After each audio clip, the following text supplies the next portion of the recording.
French illustrator Georges Leonnec was born in Brittany in 1881, with more than his fair share of artistic DNA. His father was Paul Leonnec, a successful caricaturist and cartoon illustrator in the second half of the 19th century. So as he grew up, George was able to learn the basics of comic illustration firsthand and bypass any need for a formal art education.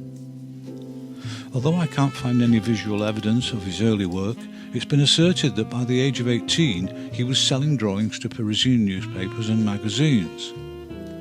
But from 1907 onward, there are examples of his cover and page illustrations for the racy lifestyle magazine La Vie Parisienne. And this would prove to be the beginning of his longest and most profitable professional relationship. He joined the army in World War I, but was lucky enough to never be involved in the fighting. And once he resumed civilian status, he set up a home and studio in the Montparnasse district of Paris. He continued his good working relationship with La Vie Parisienne, and also extended his range of clients to several of La Vie's rivals, including La Baïonnette and Le Sourire. In the 1920s, his popularity with all the magazines grew throughout the decade, and the comedic erotic images he created for them were the very embodiment of the carefree, hedonistic Parisian lifestyle the magazines represented and reflected. Virtually all his magazine work was published as duotone line and wash, and he maximised the illustration's visual appeal with a clear understanding of the aesthetic possibilities and limitations of two-colour printing. But occasionally Leonnec was able to use full colour in his work, such as his pin-up postcards, which sold in healthy numbers.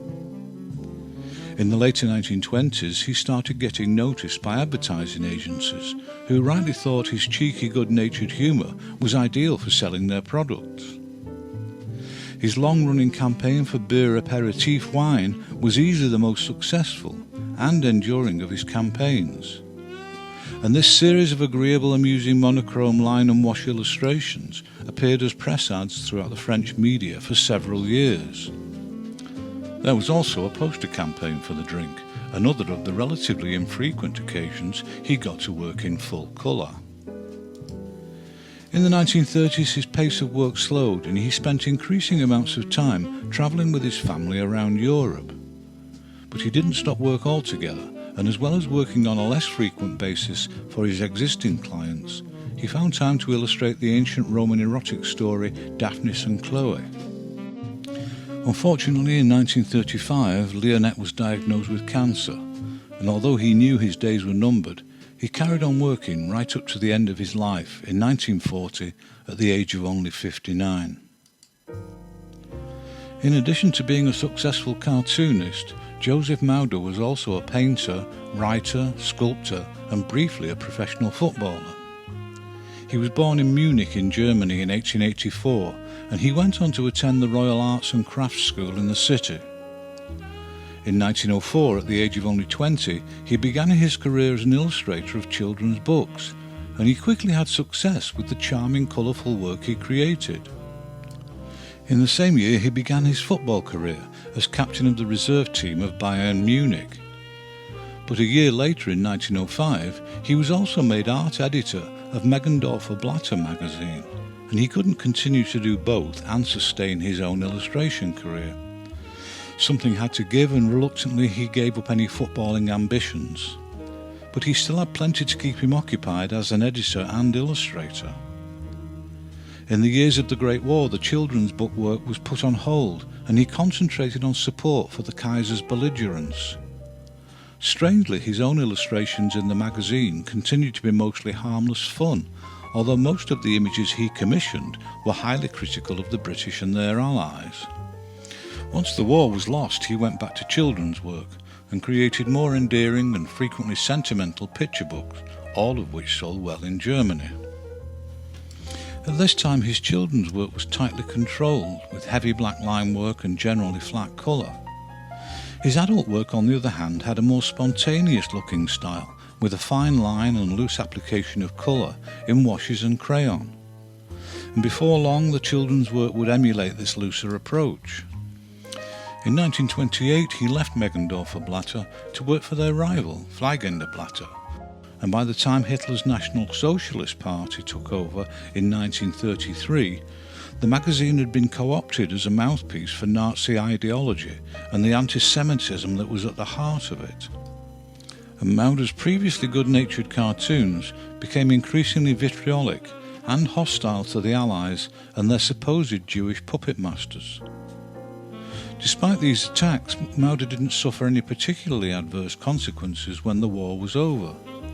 He continued to work successfully as a children's illustrator with his new loose style on books such as With the Dwarfs in 1948.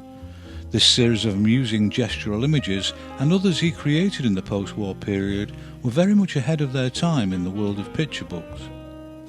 And for the adults, he steered well clear of politics and limited his scope to football and general sporting themes.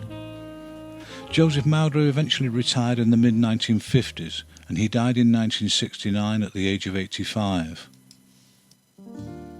American George Carlson was one of the most admired and accomplished humorous illustrators in the first half of the 20th century, and yet now he's all but forgotten. He was born in New York in 1887, and when he was old enough he studied at various art schools in the city. Unfortunately, there followed a period of more than a decade without any recorded activity until 1913, when his comic illustrations began to appear in the humour magazine Life. And soon after he also started working for Judge with the detailed narrative series The Wonderful Garden That Jack Owned. In that same year his first illustrated book was published. This was the story of Rip Van Winkle, and Carlson created a series of bold line illustrations which were overprinted with a rather pointless red. But his most significant and enduring professional relationship began when he was given his first commission by the children's magazine series which was generically known as John Martin's Book. His first illustrations for this publication were also created in 1913, and he would feature in almost every issue up to 1933. In that time he produced countless inventive spot illustrations, puzzle pages, and over 50 covers. In 1917 The Magic Stone by Elizabeth Blanche Wade was published, featuring a handful of particularly impressive pen and watercolour full-page fantasy illustrations. These highly rendered atmospheric images revealed another previously unseen facet of his talent, which sadly he never returned to. By 1920, Carlson's position as one of America's top cartoon illustrators was assured, and throughout the following decade he demonstrated his visual diversity on a colossal amount of magazine covers and page illustrations, book illustration and advertising work. All this was in addition to his virtually full-time contract with John Martin's Book. Carlson was already 55 years old and had been working for 3 decades before he began drawing comic strips in 1942. But he made up for lost time with an avalanche of work for strips such as The Pie-Faced Prince and The Brass-Button Baron. Carlson created the line illustration for the strips, which then had the various spot colours added at print. How much control he did or didn't have of this process isn't recorded. He had an agreeably madcap style in his comic book work, and his approach to layout and sequencing have since been adopted and adapted by later comic artists. He was so successful in this aspect of his career, he sold vast numbers of his series of how-to-draw books to young hopefuls hoping to follow in his footsteps. In the 30s, the John Martin series ended, but there was no shortage of other work, and he continued to have success with his own books and comics. In 1939, he became one in a series of 7 different illustrators to work on Howard Garris's Uncle Wiggily stories, and he produced a total of 8 books in both line and colour. And enjoyable as they were, it's rather surprising that with his own level of successful character design, he would be happy to recreate what others had done before. Carlson's last book was Jokes and Riddles in 1959, and he died 3 years later in 1962 at the age of 75, leaving behind an astonishing collection of work. I recently came across a couple of illustrations by Argentinian illustrator Juan Huergo and immediately searched for more.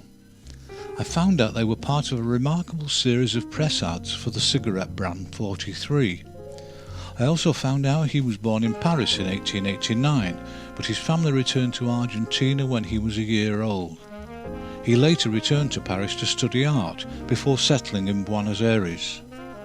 He was also a popular, if fairly indifferent, painter of Argentinian history. And that's it for a biography. So this segment is entirely based on that one series of cigarette ads. The illustrations were created between 1917 and 1920, and the most striking thing amongst many about the campaign is the persistence and diverse nature of Huergo's imagination. Throughout the series there were identifiable themes being used, and to an extent they can be annexed into different subcategories. But even among those, no two were quite the same. Not all the illustrations were intended to be humorous, and on occasion he opted for a more formal Art Deco style, but almost all had a decidedly surreal quality. Some of the illustrations seem to have been based on pantomime or fairy tale themes, and although I'm sure they would have resonated with the Argentinian public in 1920, they're certainly outside my sphere of cultural reference.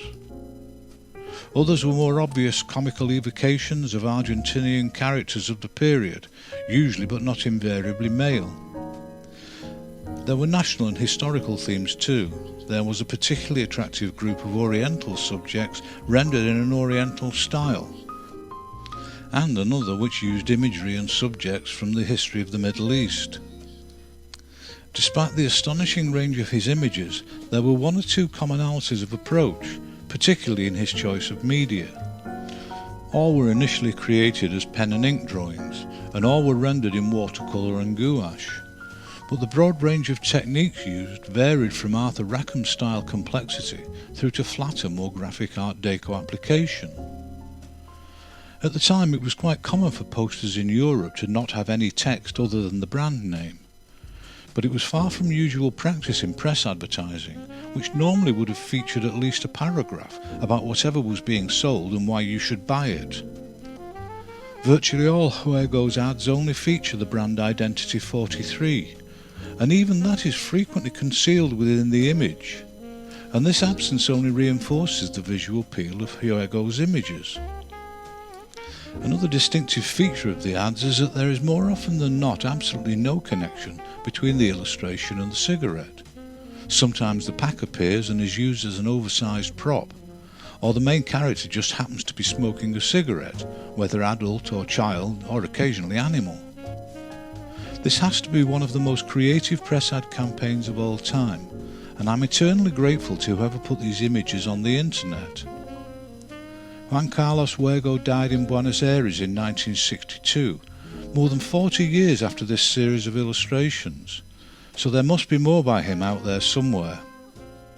And that's it for this video, and the next should be along in a couple of weeks.